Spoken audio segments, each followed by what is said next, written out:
O que vocês irão ouvir agora é um relato fiel e verdadeiro da vida de uma irmã que foi freira e, na sua ansiedade de servir a Deus, prestou culto às imagens e, não satisfazendo a ansiedade de sua alma, foi para o espiritismo, chegando até a magia negra.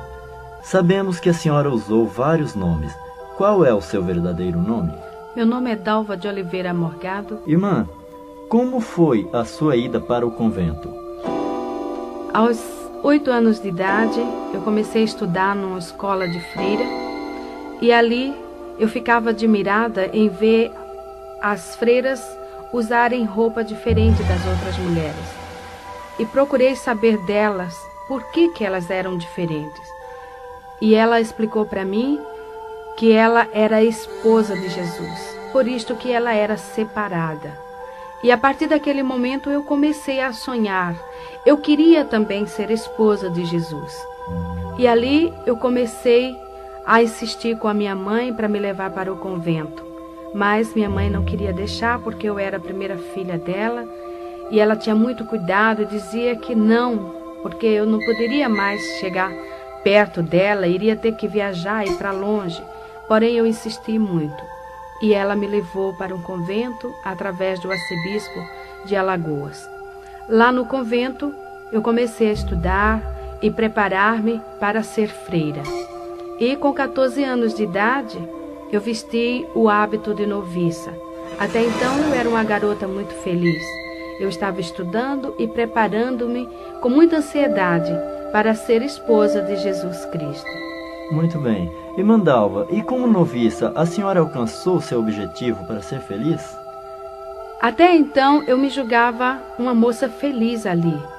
Estava aprendendo para ser esposa de Jesus. Eu queria encontrar o meu esposo. Ali no convento nós lemos muitas literaturas, muitas biografias de santos. Aprendemos a história de todos os santos da Igreja Católica. Porém, nada sabia do meu esposo. E eu achava que depois que eu vestisse o hábito de noviça, eu iria aprender mais dele. Porém, foi ao contrário. A minha vida começou a viver num clima de terror ali dentro, pois as imagens dos chamados santos começaram a falar comigo. Uma tarde, eu estava sentada na Gruta de Lourdes, sentada numa pedra, lendo um livro, e de repente eu ouvi alguém chamando-me e dizia: Dalva, vem cá, olha para mim. E eu procurei por todos os lados pensando que fosse uma amiga, porém não encontrei ninguém. E mais uma vez ouvi chamar, e quando eu me virei, estava a Nossa Senhora de Lourdes com as mãos estendidas, os olhos piscando, e dizia: Dalva, vem cá, vem para mim. E eu saí gritando que não queria mais ir para aquele lugar e que eu não queria ela. E fui aos pés da superiora, expliquei para ela, porém ela achou e falou para mim que eu estava com um problema de ilusão de ótica, que aquilo na realidade não tinha acontecido. E se acontecesse, eu devia ter ido para saber dela o que ela queria, porque era comum os santos falar com as pessoas. Porém, eu tinha muito medo. Irmã Dalva, lá no convento, vocês liam a Bíblia? Não, não podíamos ler a Bíblia e nem tampouco pegar na Bíblia, porque a superiora nos ensinou desde que entrei para o convento que a Bíblia era sagrada e só o padre podia pegar e ler. Porém, eu era muito curiosa, eu queria saber o que estava na Bíblia. E por que a gente nunca entendia, apesar de estudarmos o latim, mas estudávamos apenas a missa em latim. Mas quando ele dava a pregação, não entendíamos nada, não sabíamos nada. Uma vez eu conversando com o padre, o capelão lá do convento, ele falou para mim que, aleluia, porque na sexta-feira da Paixão, aquela missa muito comprida, começava das 9 até 1h da madrugada, e ele dizia que estava procurando aleluia. E eu queria saber o que era aleluia. E ele explicou para mim que aleluia era uma gota do sangue de Jesus que estava dentro da Bíblia e que mudava de lugar, passava de uma folha para outra. E ele tinha que ler todo até chegar onde estava esta gota deste sangue e ali seria achada, aleluia. E se não encontrasse essa gota de sangue, o mundo acabaria. Por isso que nós ficávamos naquele medo e a gente torcia e rezava muito para que a aleluia fosse achada logo com medo do mundo acabar. E um dia eu fui designada para limpar a capela. Porém, naquele dia, eu achei ali a minha oportunidade. E peguei a Bíblia que estava no altar e sentei no chão e pus a Bíblia no meu colo e comecei a folhear. Eu queria ver a gota do sangue de Jesus na Bíblia. E depois de folhear a Bíblia várias horas, nada encontrando, a superiora foi à minha procura e encontrou-me com a Bíblia nas mãos. E ela gritou comigo e falou que eu não podia pegar na Bíblia e que eu estava em pecado. E imediatamente chamou o padre, telefonando para que ele viesse me confessar, porque eu peguei na Bíblia.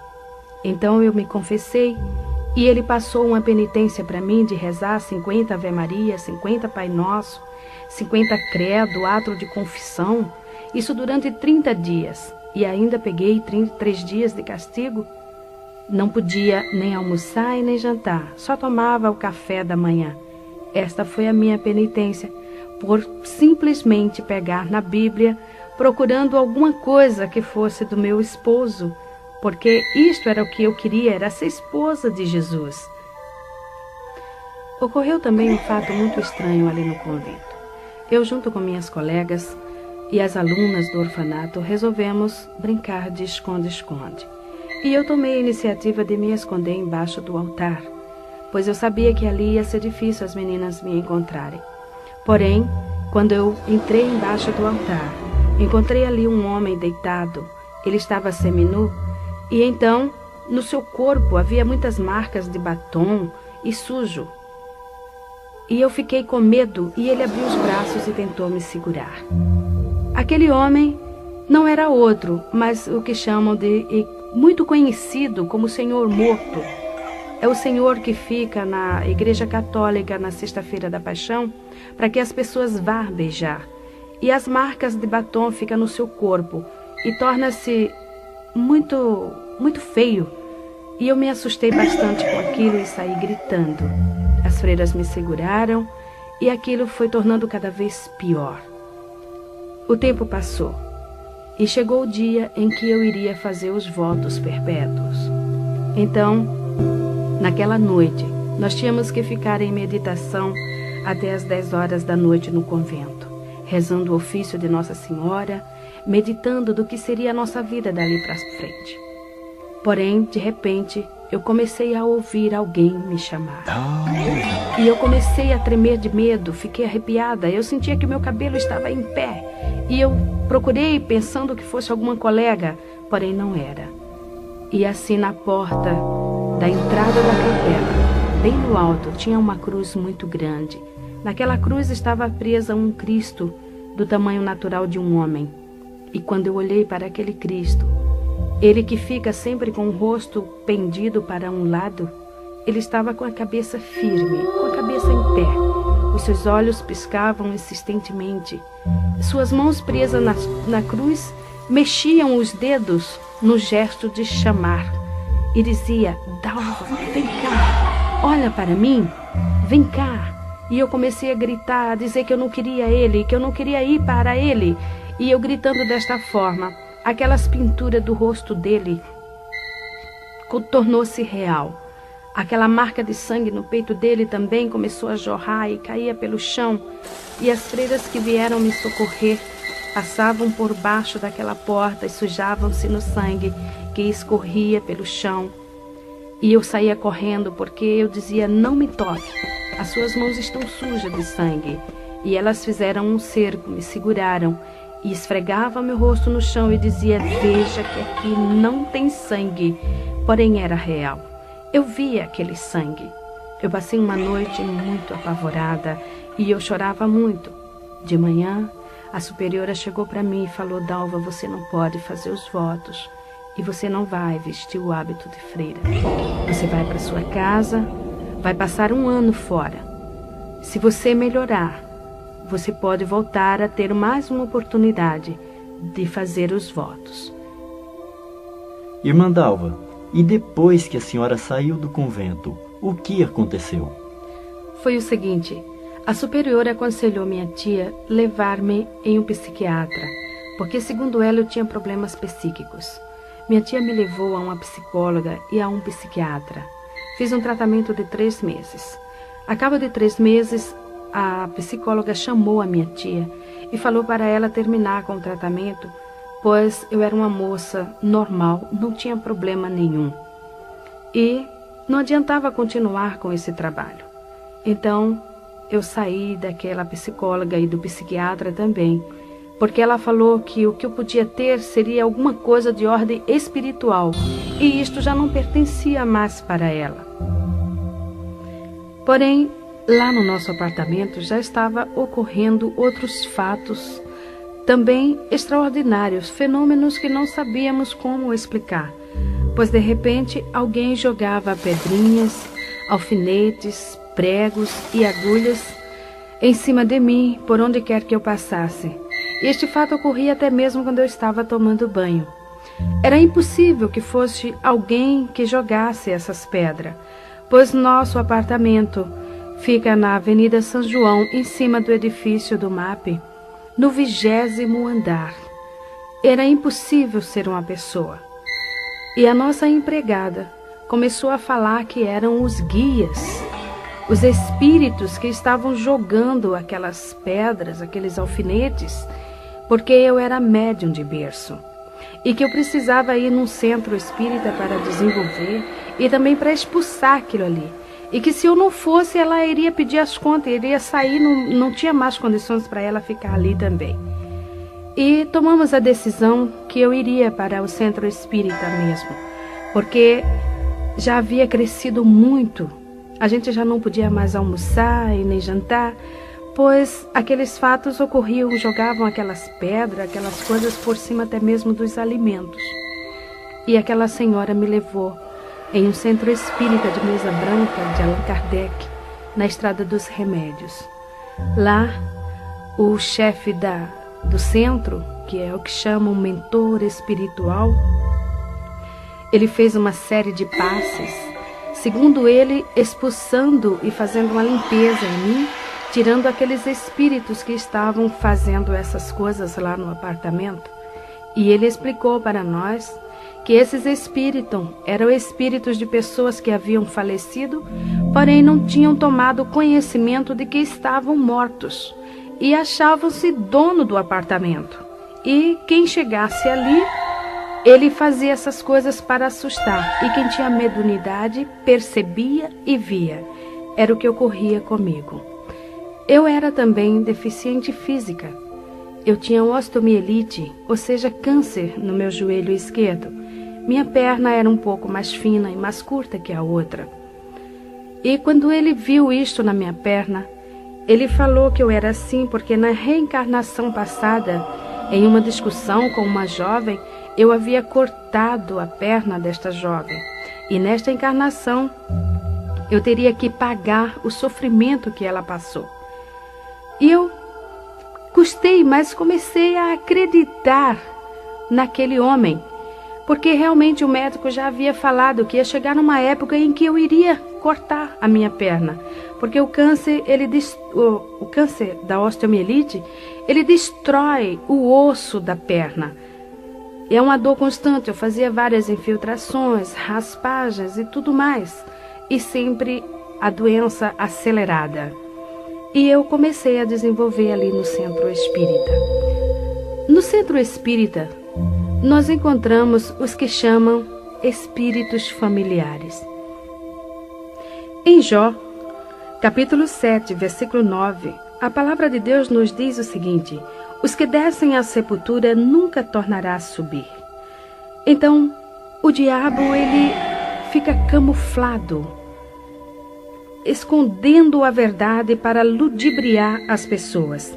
Nós encontramos também em Isaías, no capítulo 8, versículo 19, o Senhor Deus nos advertindo também que não se deve consultar os espíritos familiares e os adivinhos que chireiam e murmuram entre os dentes. Assim como Deus coloca um anjo ao redor daqueles que o amam e que o buscam, o diabo também coloca um demônio ao redor das pessoas também que o servem. E quando aquela pessoa vem a falecer, aquele demônio assume a personalidade daquela pessoa, passando-se por ela, e manifesta no centro espírita e diz para as pessoas que estão ali presentes: eu sou o teu pai, eu sou a tua mãe, eu sou o teu irmão, o teu vizinho, o teu amigo. As pessoas às vezes querem duvidar, porém ao escutar a voz é a mesma. E também aquele espírito diz: olha, eu gostava de usar uma roupa desta cor, eu usava este terno ou mesmo este vestido, e eu gostava de comer este tipo de comida, e eu deixei na gaveta um objeto assim, um bilhete escrito no bolso da camisa, está no guarda-roupa assim, e a pessoa vai procurar e lá encontra exatamente como o diabo falou, e passa a acreditar naquele demônio, porque tudo isto não passa de demônios. E ali no Espiritismo eu passei 4 anos. Dali eu saí porque eu já havia cauterizado o meu entendimento, meu coração já estava endurecido. O diabo já estava conseguindo me transformar numa serva dele. E eu procurei algo que fosse melhor. E fui para a Umbanda. Na Umbanda eu comecei a ter experiências em incorporar e manifestar os chamados Exus, pombagiras, pretos velhos, caboclos e orixás. Orixá é o Iemanjá, a Oxum, Yansan, Xangô e tantos outros. Fazia muito trabalho nas encruzilhadas à meia-noite, trabalhos também de cemitério. Participava também de muitas festas, como eles chamam ali dentro, que é matança, beber sangue de animal, essas coisas todas. Ali na Umbanda, encontra-se esses espíritos que chireiam e murmuram entre os dentes. Quando o demônio manifesta, o chamado preto velho, o caboclo, ele curva-se todo, ele abaixa-se com o rosto quase entre as pernas, procurando sempre um cigarro, um cachimbo, ou mesmo um banco, e ele diz: louvado seja Jesus Cristo.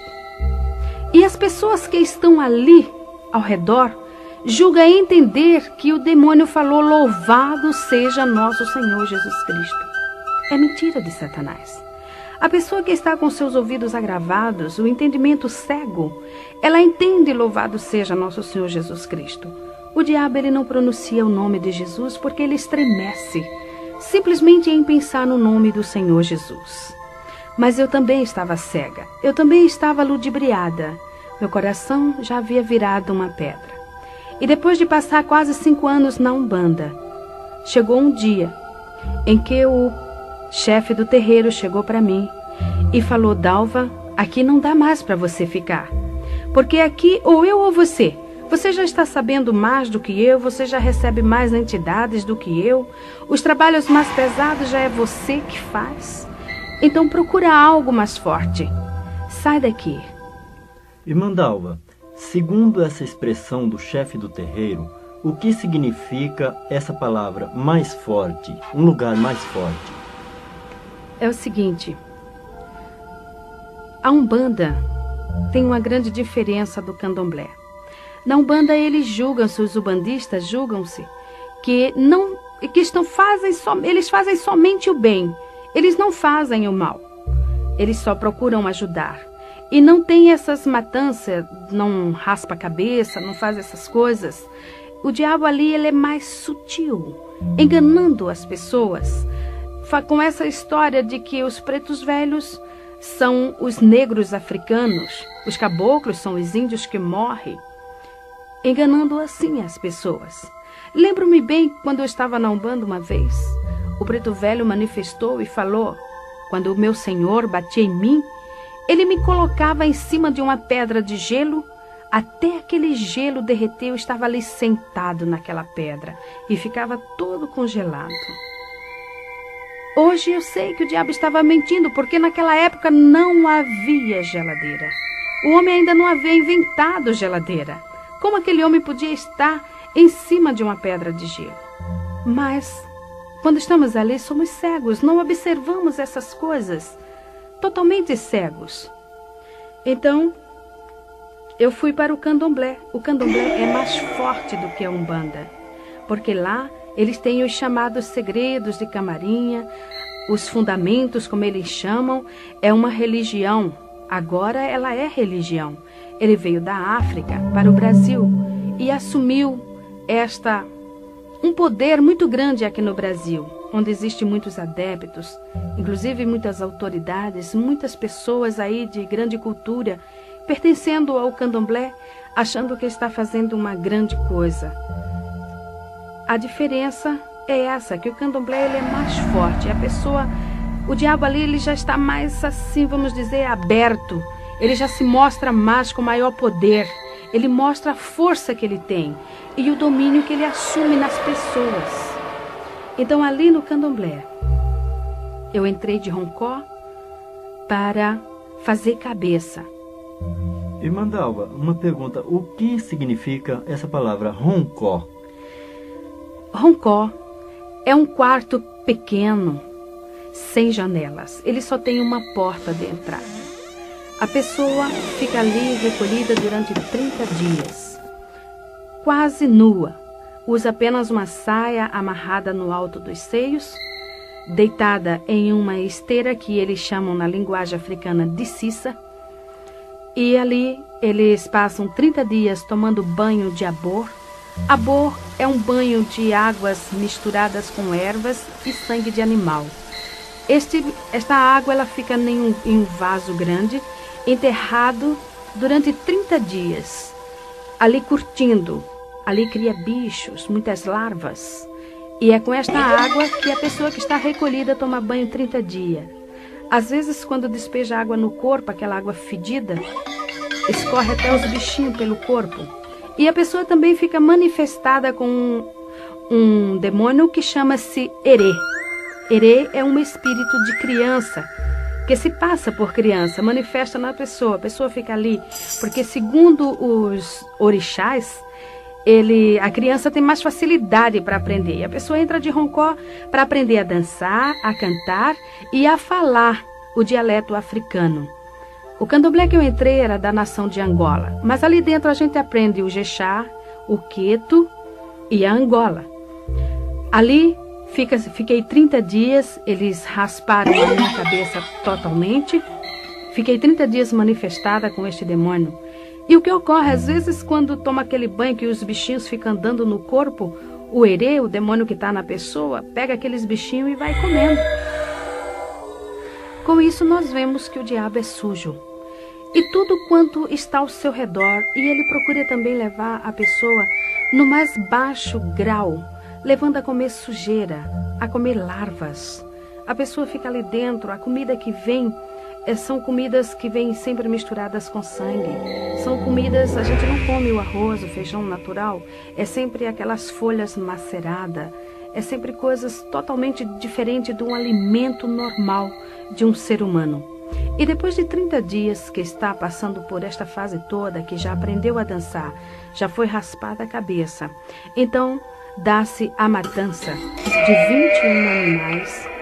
Aquele animal é tudo ele cortado em cima da pessoa, o sangue derramado no seu corpo e espargido em cima dos que eles chamam de sacudimento.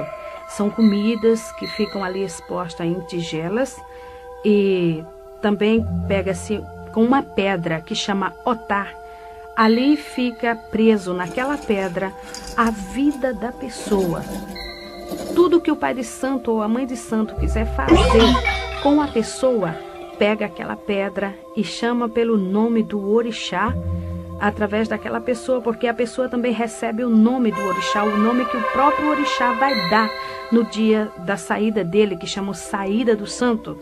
Então ali ele pode fazer o que ele quiser com a pessoa, desde que é feito essa matança. Depois que é feita também curas, cortes no corpo da pessoa, que eles chamam de fechamento de corpo, que esses cortes são feitos com a navalha. No meu corpo ainda existem essas marcas, mas o Senhor, pela sua misericórdia, está fazendo desaparecer, mas ainda existem marcas, como o irmão mesmo pode ver, tem marcas ainda nos meus braços que comprovam isto.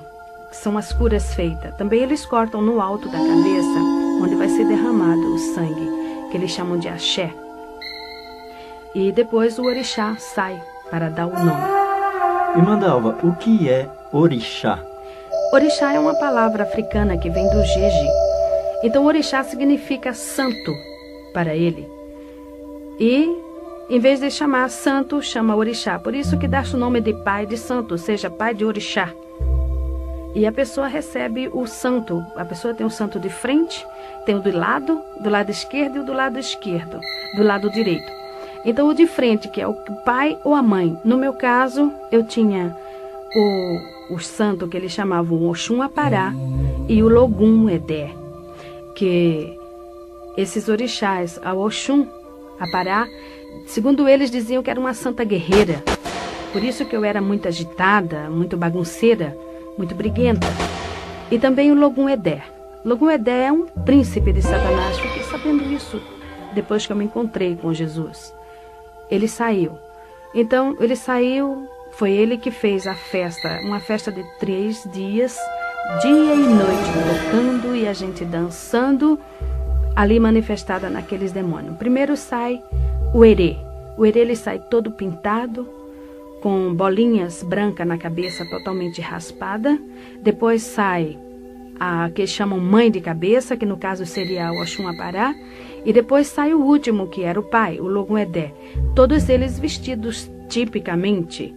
Uma coisa muito incrível é que eles usam vestimentas africanas que falam muito com as roupas das imagens, né, dos santos chamados católicos, porque há uma assimilação muito grande da história desses orixás com as histórias dos santos católicos.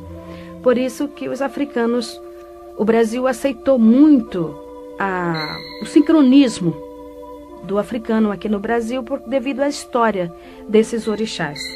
Uma coisa muito incrível também, e doloroso de nós falarmos sobre isso, é sobre a padroeira do Brasil.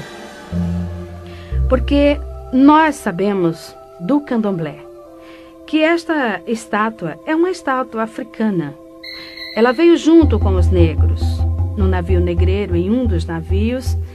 E no candomblé existe um ritual que a imagem que é quebrada a cabeça, ela tem que ser jogada no rio. Ela não pode. E segundo o que nós aprendemos ali dentro, essa estátua seria a Oxum. É uma jovem escura e usa aquela vestimenta da que chamam Aparecida. É aquela mesma roupa e quando sai no candomblé, ela sai vestida daquele jeito. Por isso o nosso Brasil está numa miséria total, porque está servindo não a Deus. Então ali, depois que sai vestido tipicamente, no dia seguinte, no final de tudo, dá-se o que eles chamam de axé do santo, ou seja, despachar aquelas matanças todas. Já passou 7 dias.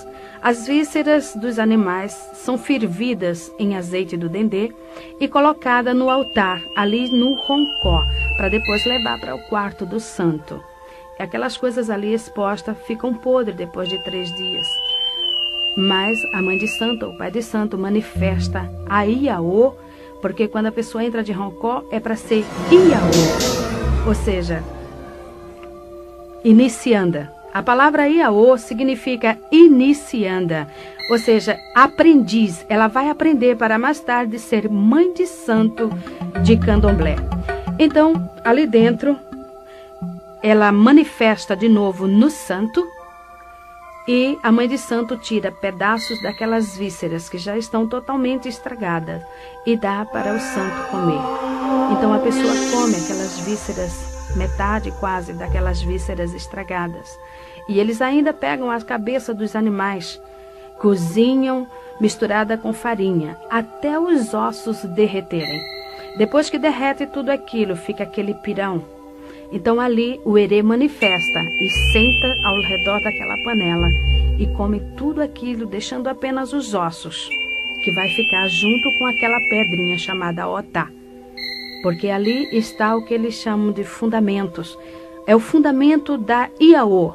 Se o pai de santo quiser matar a Iaô, ele vai fazer bruxaria, ele vai fazer a feitiçaria, ou seja, a macumba, com aquela pedra e com aqueles ossos. Depois de 30 dias, eu me vi numa tarde, deitada em uma esteira assim na calçada, e alguém chamava por Dalva. E eu demorei bastante para descobrir que a Dalva era eu. E quando eu respondi, eu levei uma varada nas minhas costas, que ardeu e doeu bastante. E alguém me chamou mais uma vez, Dalva. E quando eu respondi, senhora, levei outra varada, e assim foram a terceira e a quarta e a quinta vez. E eu me levantei e perguntei, por que a senhora me bate? O meu nome é Dalva. Ela falou, não, você não é mais a Dalva. A partir de hoje a Dalva morreu, ela não existe mais. O seu nome agora é Itameuá. Este é o seu nome, ou seja, é a sua Digina. Digina, na linguagem Jexá, significa nome. E ela falou também para mim que eu não podia responder a ninguém por Dalva. Se alguém chamasse Dalva, eu não respondesse, porque se respondesse, o santo ia virar aonde eu estivesse. E para mim era difícil me lembrar, muitas das vezes, daquele nome. E quando alguém chamava por Dalva, alguém que não sabia que eu tinha recebido este nome de Itameuá, me chamava por Dalva, eu costumava responder. O santo realmente manifestava e me levava, às vezes, distâncias muito prolongadas até a mãe de santo, onde ela estava, e lá ele batia com a palmatória na minha mão até inchar, para que eu me lembrasse que o meu nome era Itameuá. Uma vez eu estava em um restaurante de luxo em Recife, num hotel 5 estrelas, pois naquela época eu era muito rica. Eu era uma das maiores fazendeiras do estado de Alagoas. Nós tínhamos uma grande pocilga, ou seja, uma criação de porcos muito grande, no município de Alagoas chamado Arapiraca. E ali, naquele hotel, nós estávamos jantando. Era uma tarde e nós havíamos participado de uma exposição de animais. Os nossos animais tinham sido premiados com medalhas de ouro e nós estávamos ali comemorando. Então, de repente, alguém chamou Dalva para que eu olhasse que iria bater uma fotografia.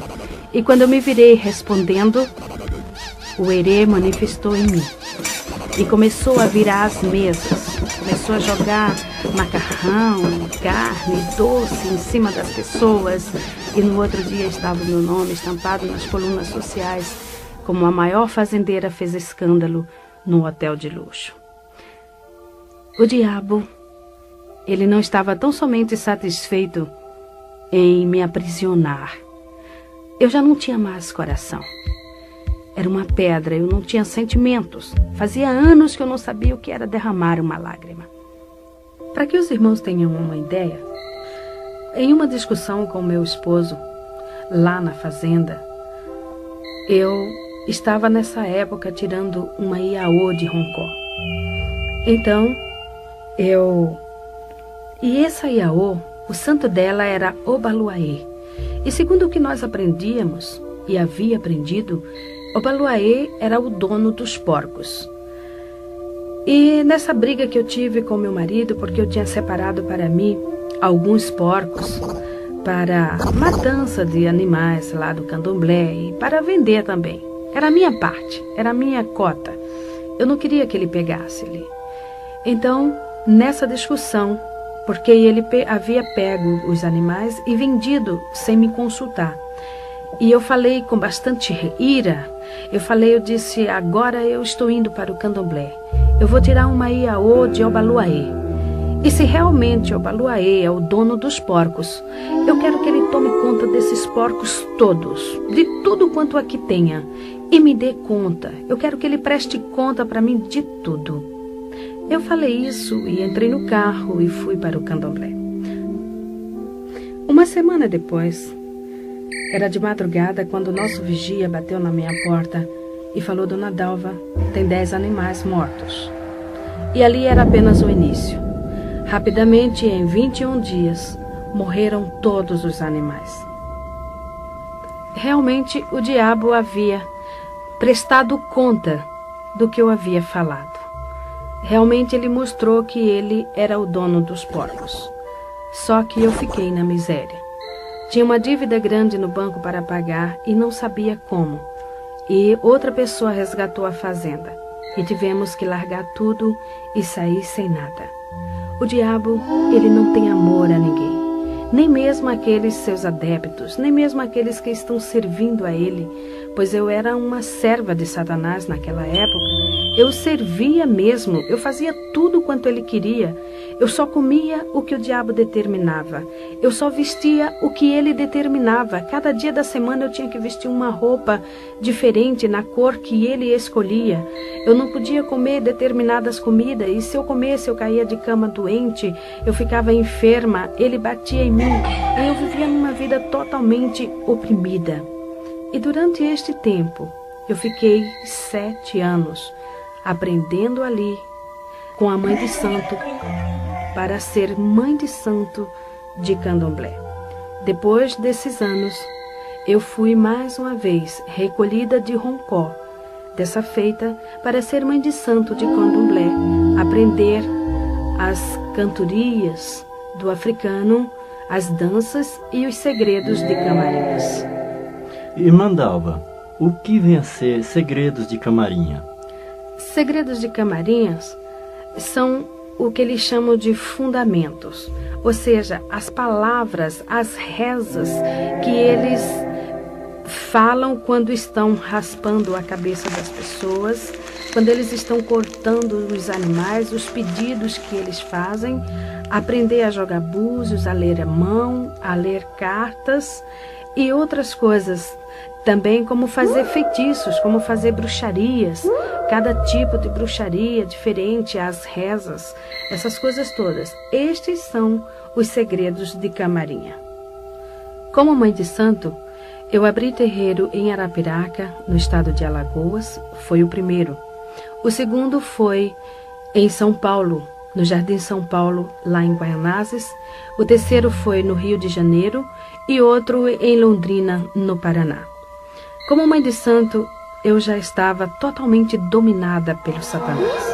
Meu coração era uma pedra, não tinha sentimentos, não tinha também paz e nem alegria. Era uma criatura muito vazia, porém não mostrava para ninguém. Eu mostrava uma satisfação que na realidade eu não tinha. Muitas das vezes no meu quarto, sozinha, eu chorava, porque havia dentro de mim um grande vazio. Alguma coisa não estava se dando bem comigo, porque faltava algo dentro de mim. E eu cada vez mais me aprofundava ali dentro.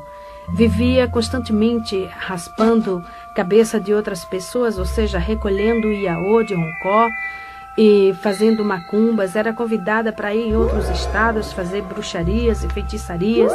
E não estando satisfeita, eu saí dali do Candomblé e achei por bem entrar na magia negra. Irmã Dalva, qual a diferença entre o Candomblé e a magia negra? A diferença é a seguinte: no Candomblé, o pai de santo e a mãe de santo recebe um poder dado pelo santo da pessoa, pelo orixá que a pessoa raspou a cabeça, não incorpora mais o orixá e passa a fazer todos os trabalhos de Candomblé, ou seja, raspar a cabeça, jogar búzios, essas coisas todas, e inclusive fazer macumba sem manifestação. Apenas ele manifesta em outras pessoas, mas o pai de santo não. Então ele faz tudo consciente. Contudo, a gente não conhece o orixá assim, mais de perto. A gente sente a sua influência, mas não conhece. Já na magia negra, não. Na magia negra, a participação já é mais forte. O demônio, ele já apresenta-se claramente. Ele já vem ele mesmo falar com a pessoa. Quando eu entrei na magia negra, o diabo, ele falava comigo.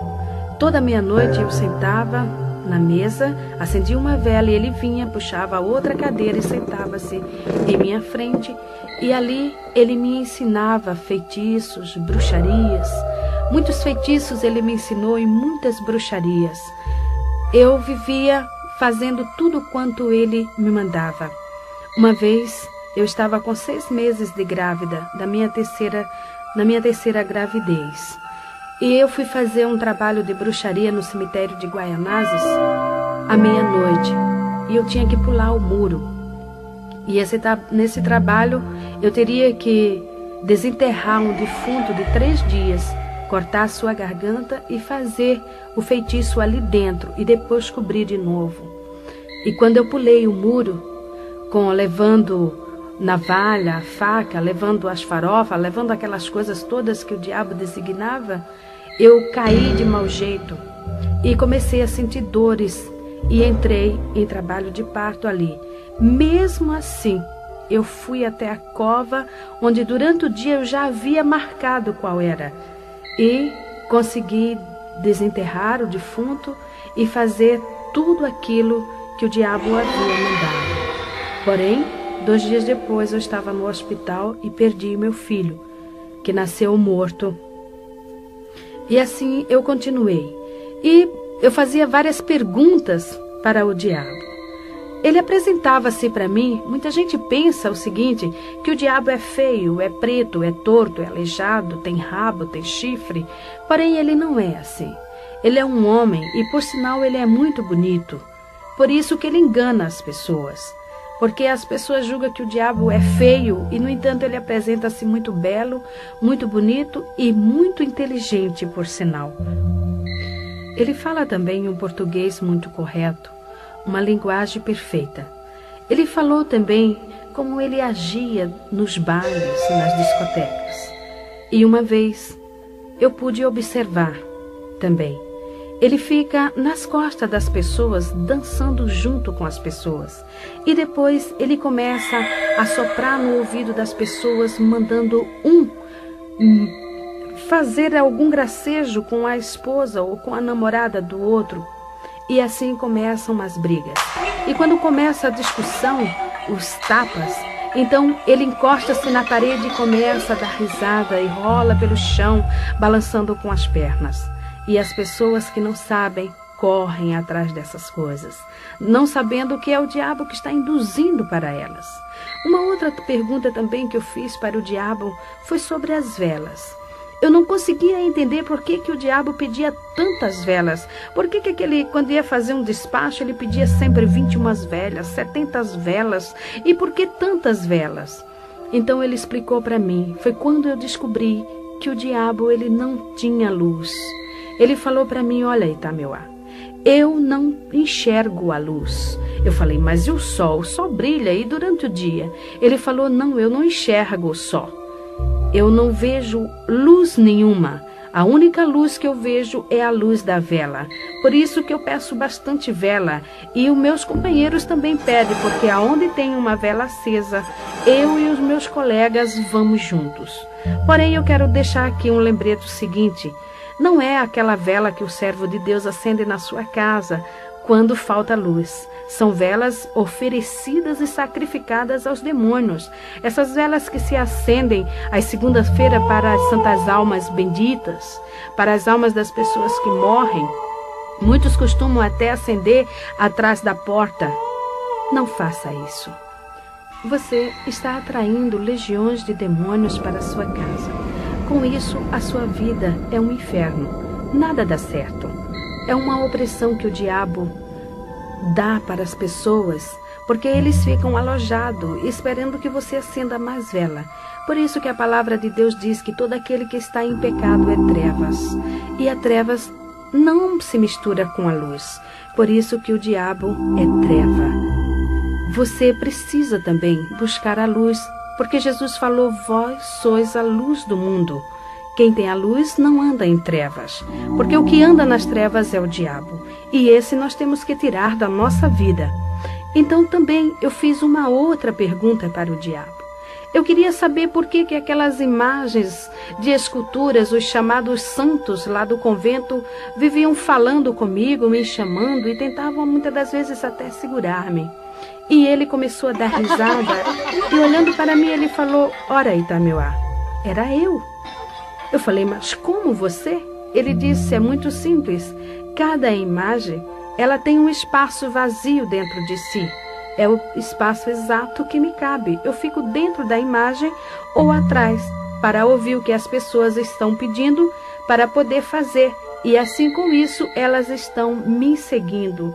Com isso, elas estão fazendo o que eu quero. Irmã Dalva, e do catolicismo até a magia negra, a senhora conseguiu saciar o anseio da sua alma? Não. A minha vida era uma busca constante. Fui para todos esses lugares, procurando encontrar-me, procurando preencher este anseio da minha alma, porque eu sentia dentro de mim um vazio muito grande. Eu não tinha paz. No dia que eu não tinha com quem brigar, eu brigava comigo mesmo. Muitas das vezes eu entrava no meu quarto tão irada e eu puxava os meus cabelos até sentir que o couro da minha cabeça soltava-se de tanta raiva que eu sentia de mim mesmo. Eu não tinha paz, eu não tinha sossego. Faltava alguma coisa, e por isso eu me aprofundava mais e mais e mais ali dentro, porque eu aprendi e sempre falavam para mim que todos os caminhos levavam a Deus, e eu queria saber qual era o caminho que eu estava levando. Mas esse caminho eu não encontrei. A minha outra parte eu não encontrava de jeito algum. Irmã Dalva, como foi que a senhora chegou a conhecer o Senhor Jesus? Bem, 3 anos antes que eu me encontrasse com Jesus, eu estava numa madrugada fria, nevoenta, acendendo uma vela para um demônio chamado Tempo Zarar, bem no portão do candomblé. E quando passou um senhor, um homem alto, escuro, e ele foi até a esquina. Quando ele chegou na esquina, ele voltou e parou bem no meu portão. Eu me levantei e antes que eu falasse com ele qualquer palavra, ele estirou a mão para mim e com o dedo em riste ele falou para mim: a mão de Deus está na tua cabeça. Eu levei um susto, porém me refiz rapidamente e eu comecei a dar risada. Eu falei: como, moço? O senhor falar que a mão de Deus está na minha cabeça? Moço, Deus não olha para mim, Deus não lembra de mim, Ele não sabe nem que eu existo. O senhor sabe ler por acaso? Então leia esta placa. O senhor sabe o que está escrito aqui? Está escrito Abassá de Ilê de Oxum. Isso aqui é um candomblé, meu senhor. Eu sou feiticeira, eu sou bruxa, Deus não olha para mim. Ele falou: a senhora está enganada. Quando eu cheguei na esquina, Deus falou no meu coração e falou: volta e fala para aquela mulher tudo quanto eu te mandar. E ele está dizendo que vai tirar a senhora daí, porque ele tem um grande plano na sua vida. Então eu comecei a dar risadas e eu gargalhava mesmo. Eu falei: agora estou vendo que o senhor está bêbado. Deus me tirar daqui? Meu senhor, uma hora dessa, o senhor falando besteira na minha porta. Como que Deus vai me tirar daqui, meu senhor? Deus não vai me tirar daqui nunca. Ele disse: quando isto acontecer, você vai se lembrar das minhas palavras. E baixou a cabeça e foi embora. Nunca mais eu encontrei com aquele homem. Porém sei que aquele homem era um servo de Deus. E o recado dele eu esqueci no meu coração. Passou o tempo. Eu fui morar no Rio de Janeiro, em Nova Iguaçu. Ali abri candomblé. E depois de 3 anos eu tive uma 4ª gravidez. Depois de fazer bruxarias, com as noites que eu não dormia direito, a minha gravidez era doentia, problemática. Eu ia fazer a 4ª cesárea. Minha filha nasceu antes de completar o 7º mês. Era pequenininha. Teve toda sorte de enfermidade. Nasceu com os rins paralisados e internada no Hospital da Polícia Militar, no Rio de Janeiro. Ela ficou 4 meses. Depois, o médico pediatra me chamou e falou para mim parar com todas as minhas atividades e cuidar somente da minha filha, porque ela requeria um cuidado todo especial, e esse cuidado só a mãe poderia dar. E eu levei minha filha e aquele médico me fez assinar um termo de responsabilidade. Ele falou para mim: Dona Dalva, eu estou entregando a senhora a uma criança viva. Esta criança ela pesa apenas 800 gramas, mas está viva. E eu quero que a Alice cresça. Toda semana a senhora vai me trazê-la aqui. Pare tudo e cuide só da sua filha. Quando cheguei em casa, eu falei, vou fechar o candomblé por 1 ano para cuidar da minha filha. E assim fiz. Fui até Tinguá, no Rio de Janeiro. Era lá que eu tinha o terreiro. E fechei o candomblé, mandei que os filhos de santo e as pessoas fossem para um outro lugar, me aguardando até o fim do ano. Porém, quando eu cheguei em casa, o diabo apresentou-se para mim e falou, Itameuá, você não pode fechar o candomblé. Eu falei, claro que eu posso, eu preciso cuidar da minha filha. Ele disse, não, você não pode, você não se domina. Você não faz a sua vontade, porque eu mando em você, você é minha, você me pertence. Você já esqueceu o pacto que você fez comigo? Portanto, você não vai fechar o candomblé, porque eu preciso de você trabalhando. Eu falei, mas eu tenho que cuidar de minha filha. Ele falou, não importa, dê a sua filha para quem quiser cuidar, porém você vai abrir o candomblé. E eu voltei e abri o candomblé, porém eu precisava cuidar de minha filha. E insistindo, ele falou, Itameuá, você não serve mais para nada. Você não presta mais. Eu vou te matar. E passou a partir daquele instante a bater em mim de chicote. Ninguém via o chicote, porém o meu corpo começou a nascer vergalhões, bolhas de fogo, que abria-se, corria aquela água que fedia, e coçava, queimava, ardia. Eu não tinha sossego, eu não podia fazer nada, só me coçando. Fiquei igual uma leprosa. A minha carne fedia, não podia cuidar de minha filha e nem da minha casa. E mesmo sofrendo desta forma, eu era obrigada a bater candomblé todo fim de semana, a ir para os cemitérios, para as encruzilhadas fazer bruxarias e feitiçarias, porque eu não podia parar, que o diabo não deixava. Foi aí então que o meu marido, o companheiro que eu tinha naquela época, nós havíamos casado no candomblé, ele lembrou-se que foi criado num lar cristão. Em Provérbios, capítulo 22, versículo 6, diz, educa o menino no caminho em que deve andar, porque mesmo quando envelhecer não se desviará dele. Ali estava um homem que foi criado no lar cristão. Aos 15 anos de idade, ele ainda estava aprendendo na escola dominical, mas havia desviado-se, enveredando-se por tantos caminhos, até o da bruxaria também. E ele lembrou-se de Jesus e foi reconciliar-se com o Senhor.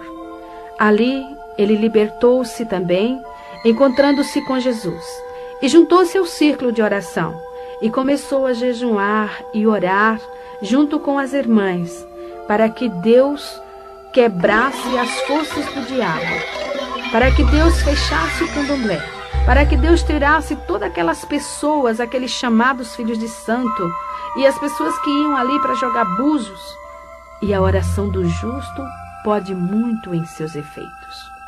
Depois de 15 dias, eu não entendia por que o meu marido não vinha para casa, mas ele estava 15 dias de jejum e oração para que Deus me tirasse das garras de Satanás. Então, de repente, os filhos de santo começaram a discutir, e eles viravam para mim, porque no candomblé, o filho de santo é obrigado a respeitar a mãe de santo, tem que chamar de mãe, e quando vem para dar a bênção para ela, ele beija o chão onde ela pisa. Tamanha é a humilhação que o diabo exige da pessoa. E eles chegavam para mim e diziam, mãezinha, eu não vou ficar mais aqui. E pegava os assentamentos dele, a otá dele, os fundamentos, e iam levando. E de repente eu me vi sozinha ali dentro. E fechei o candomblé e fui para minha casa. E mais uma semana de oração, para que Deus quebrasse as forças do diabo que estava no meu coração, para que eu pudesse ouvir a palavra de Deus. Pois o meu marido, ele pegava a Bíblia para ler para mim, porém ele não conseguia, porque mal ele começava a ler, eu caía num sono profundo, ou então o demônio manifestava e me deixava inconsciente 3, 4 dias. E assim, neste sofrimento, eu passei 3 meses, sofrendo desta forma.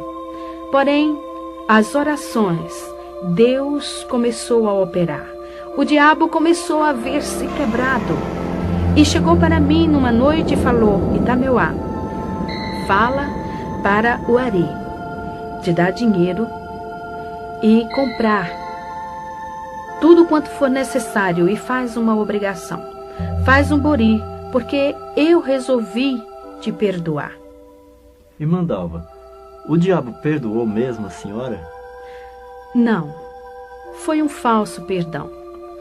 Segundo o diabo, ele chegou para mim e falou, depois que eu fiz a obrigação, ele disse que estava apenas me dando uma nova oportunidade. Só que com muita sutileza ele disse: bem, eu preciso levar alguém no seu lugar. E eu vou levar a tua filha. Ela é de 7 meses. E tudo que é de 7 é meu. Eu vou levá-la. Eu falei para ele: a minha filha você não vai levar. Ele disse: vou. Eu vou levá-la. Eu faço o que eu quero de você. E o que você tem é meu. Eu falei: não a minha filha. Porém, a minha filha começou a defecar sangue. Ela tinha dias que amanhecia com 42 graus de febre. Eu corria para o pediatra e quando eu lá chegava, a garota estava totalmente restabelecida. O médico olhava para mim, ria e dizia: Dalva, a sua filha não tem nada. Alice está muito bem. Você que está precisando de um tratamento. Você está precisando de médico. Essas feridas vão lhe prejudicar. Pois eu ainda estava com muitas chagas no meu corpo devido às chicotadas do diabo. Quando chegava em casa, continuava toda a enfermidade. Em Êxodo, capítulo 20, versículo 5, o Senhor diz que visita a iniquidade dos pais nos filhos até a 3ª e a 4ª geração daqueles que o aborrecem.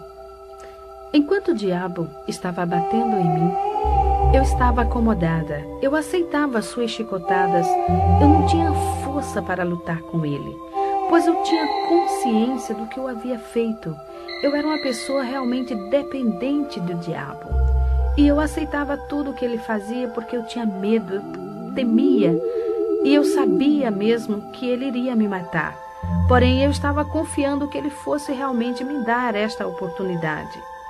Porém, quando ele falou que ia tocar na minha filha, e eu vi que a minha filha realmente estava padecendo, eu comecei a lutar. E eu falava para ele: você não vai levar minha filha, você não vai matá-la. Ele dizia: vou, Itameuá, eu faço o que eu quero. Eu falei: não na minha filha. O Ari, quando saía para o quartel, ele deixava escrito o endereço da igreja em cima da geladeira. E ele falava para mim: Dalva, eu sei que o diabo vai fazer alguma coisa em uma hora em que eu não estiver em casa. E você vá para a igreja, porque só Jesus é quem vai salvar você e a nossa filha. E eu não dava muita importância. Porém, eu já ouvia a palavra de Deus. Ele já lia para mim em Apocalipse, capítulo 22, versículo 15. A palavra de Deus falando ali: ficarão de fora os feiticeiros, os cães, os mentirosos, os que se prostituem e falam mentira. E muitas das vezes esse versículo martelava a minha cabeça e eu dizia: eu sou feiticeira. Eu sou mentirosa também, porque eu induzo as pessoas a praticarem também o mal. A pessoa chega aqui e paga para fazer o mal para outro, eu faço. Eu sou bruxa. Mas eu não entendia, ficava de fora de onde? Eu perguntei para ele: de fora de onde? E ele falou: Dalva, fica de fora do reino dos céus, porque Jesus vai voltar. E se você não estiver com Jesus, você vai para o inferno. Foi aí então que ele me contou algo que havia acontecido há muitos anos. Há anos passados, quando eu estava no Candomblé. Em uma noite, eu estava manifestada com a pombagira e ela tomava champanhe e cerveja junto com ele. Então ela virou-se para ele e falou: Ari, você sabe quem eu sou? Ele falou: eu sei. Você é um anjo caído. Você é um demônio. Você pode enganar todo mundo, mas a mim você não engana. Ela falou: é verdade. Porém, a Itameuá, ela não sabe que eu sou. E eu proíbo você de falar para ela isto. Outra coisa, Vamos aproveitar. Vamos fazer tudo o que vier à nossa cabeça.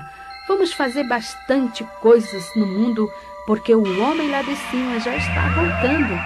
E você e ela vai dançar comigo no fogo do inferno. Quando ele falou isso para mim, eu falei, então o inferno existe de verdade?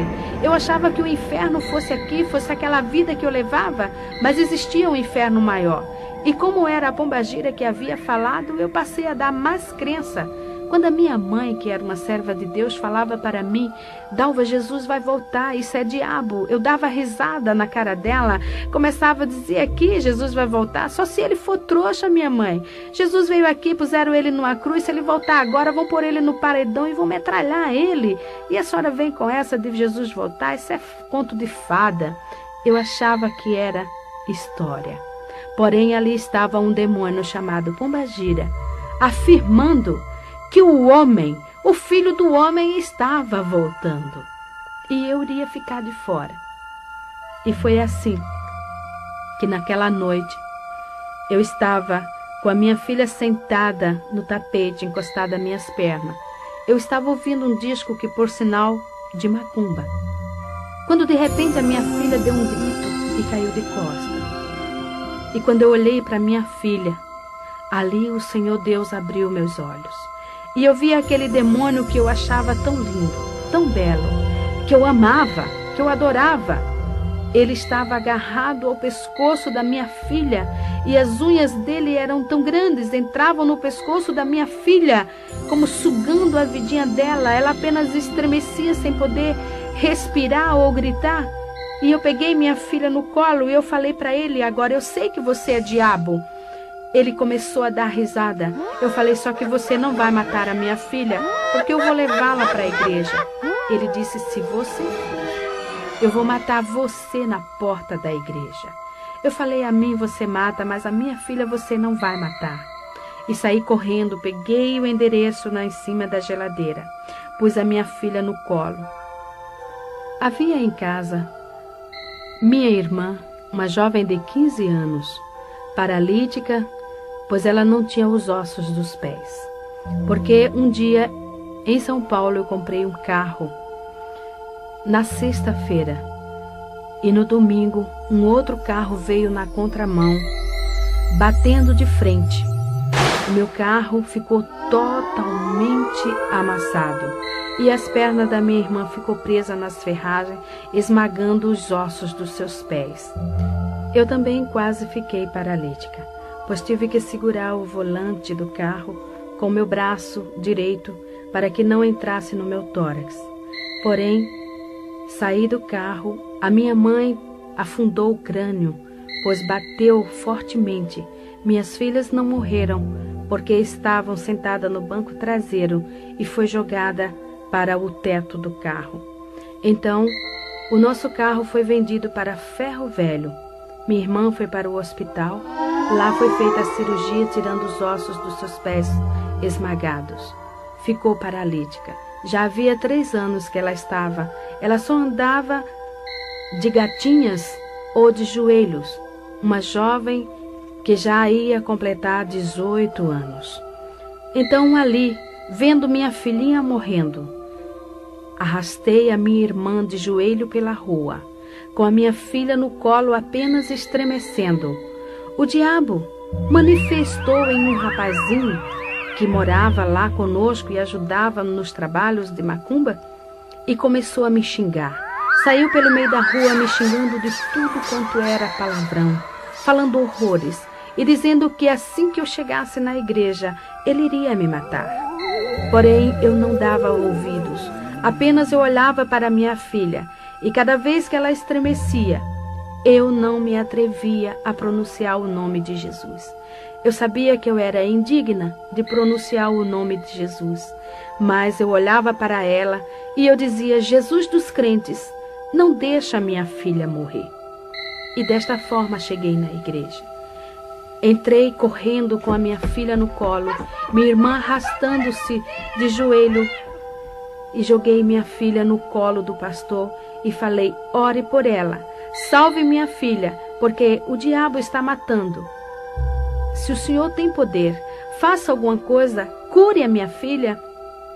Ele disse: eu não curo, porém Jesus Cristo cura. E orou na minha filha. E imediatamente eu vi quando aquele demônio soltou a minha filha. E ela começou a rir e veio para o meu colo dando risada. Naquela hora, o Espírito Santo começou a tocar no meu coração. Quando eu leio na palavra de Deus, o Senhor Deus falando para o seu povo: tirarei de vós o coração de pedra e darei um coração de carne. Eu me alegro e me regozijo e digo: Senhor, tu fizeste esta cirurgia em mim, porque o meu coração era pedra. Eu não tinha sentimentos, eu não tinha amor, eu não tinha nada dentro de mim. Faziam uns 10 anos, mais ou menos, que eu não sabia o que era derramar uma lágrima sequer. E ali naquele instante, estava eu chorando. Dos meus olhos saíam lágrimas copiosamente, porém eu, envergonhada, olhava para os irmãos de um lado para o outro e eu dizia: por que eu estou chorando? Eu não quero chorar. Mas quanto mais eu assim falava, mais eu chorava. E naquela hora também o pastor virou-se para minha irmã e falou: jovem, fica em pé, eu vou orar por você, porque você precisa de Jesus. Então a minha irmã estirou os pés e mostrou para o pastor e falou: eu não fico em pé, porque os meus pés não têm ossos. E ele, olhando para aqueles pés atrofiados, falou para ela: Jesus pode te dar ossos novos. Você crê nisso? Você quer Jesus na sua vida? Ela falou: eu quero. E ele orou sobre os pés da minha irmã e ela imediatamente ficou de pé. Começou a correr, a andar ali na igreja. Eu comecei a soluçar. Eu olhava para minha perna com câncer. A minha perna continuava com a mesma enfermidade. Aqueles guias haviam me prometido curar e nunca me curaram. E ali estava, num piscar de olhos, a minha irmã andando, correndo, com os pés novinhos e a minha perna afinando e diminuindo de tamanho. Foi quando o pastor virou para mim e falou: senhora, eu vou orar agora por você. Eu olhei para ele e falei: não toque em mim, porque o diabo falou que ia me matar aqui. Se eu morrer, o senhor vai para a cadeia. Ele falou: mas Jesus te ama. Eu falei: moço, Deus não olha para mim. Eu sou feiticeira. Eu tenho candomblé, eu sou da magia negra, eu já fiz pacto com o diabo, eu conheço o diabo face a face. O senhor acha que Jesus olha para mim? Ele falou: irmã, Jesus falou: vinde a mim todos os que estáis cansados e oprimidos, e eu vos aliviarei. Tomai sobre vós o meu jugo e aprendei de mim, que sou manso e humilde de coração, e encontrareis descanso para vossas almas. E a senhora está precisando disso. O diabo está lhe oprimindo. Jesus ama a senhora. Ele te perdoa. Quando ele falou perdoa, eu falei: o senhor acha mesmo que Jesus vai me perdoar? Ele falou: Jesus vai te perdoar, porque ele morreu na cruz do Calvário por você. Ele derramou o seu sangue para lhe redimir. Ele liberta você de todos estes demônios. Basta que você entregue a sua vida para ele. Você quer Jesus? Eu não podia falar. As lágrimas eram demais, eu soluçava. E eu sei que naquele instante, não somente a minha boca falou, mas como minha alma, meu espírito, todo o meu ser falou: eu quero Jesus. Quando eu fechei meus olhos e o pastor pôs a sua mão na minha cabeça, eu vi o diabo pular na minha frente. E ele, que era tão belo, começou a crescer e de repente começou a cair casca dele. Eram cascas que caíam e ele foi transformando-se em um monstro. E era muito grande, muito alto. O pé dele era enorme e levantou a perna dele e me pisou. Eu caí no chão, aquele pé me esmagando. Eu queria movimentar-me e não podia. Eu queria gritar, também não podia. Eu queria respirar e não podia. E eu pensei: agora eu estou morrendo. Mas ao longe eu ouvia a voz do pastor que dizia: demônio, em nome de Jesus, sai! Sai! Porque enquanto eu me via nesta situação, na realidade estava manifestando legiões de demônios. demônios que xingou o pastor, demônios que quebrou bancos na igreja, demônios que chamou o pastor para brigas, fez horrores dentro da igreja. Por último, fiquei caída ali no chão. E o pastor me falou que eu já estava ficando roxa, pois não respirava. E ele começou a clamar por Jesus e ele falou: Senhor, o que eu faço, Senhor? Esta mulher está morrendo. E ele falou para mim que o Espírito Santo falou no coração dele: quem está matando esta mulher é um príncipe de Satanás. Chama um querubim para que te ajude.